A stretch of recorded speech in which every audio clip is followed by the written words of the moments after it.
வரக்கூடிய இந்த பிப்ரவரி மாதம் 27ஆம் தேதி நம்ம திருவண்ணாமலை ஆசிரமத்தில் உங்களுடைய நியாயமான வேண்டுதலை நிறைவேற்றக்கூடிய ஒரு சின்ன டெக்னிக்கில் கொடுக்க போகிறேன்.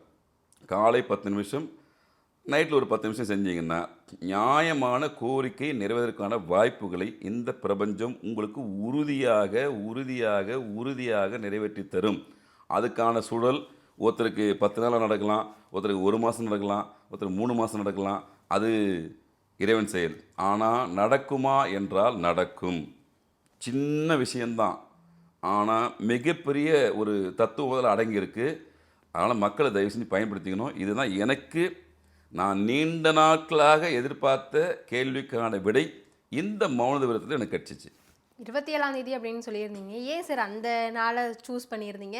அந்த நாளுக்கும் உங்களோட மௌன விரதத்துக்கும் ஏதாவது சம்பந்தங்கள் இருந்தது? அப்படியெல்லாம் இல்லைம்மா. நான் இன்றைக்கி நினச்சேன், ஒரு 10 நாள் இருக்கட்டும், மக்களுக்கு போய் சேரட்டும். நான் ஒரு சில விஷயத்தெல்லாம் உண்மையை வெளிப்படையாக சொல்ல போனால் எனக்கு தோணுச்சு அப்படின்னா செயல்படுத்திடுவேன். ஏன்னா நான் அதை நம்பிக்கை உறுதியாக இருக்கிறேன். எனக்கு தோணுச்சுன்னா அதை நான் தோண வைக்கல. இறைவன் ஏதோ ஒரு விஷயத்தில் நம்மளுக்கான ஒரு இண்டிகேஷன் அப்பப்போ கொடுப்பார். அது எதுவாக இருந்தாலும் பரவாயில்ல, அவர் கொடுப்பார்.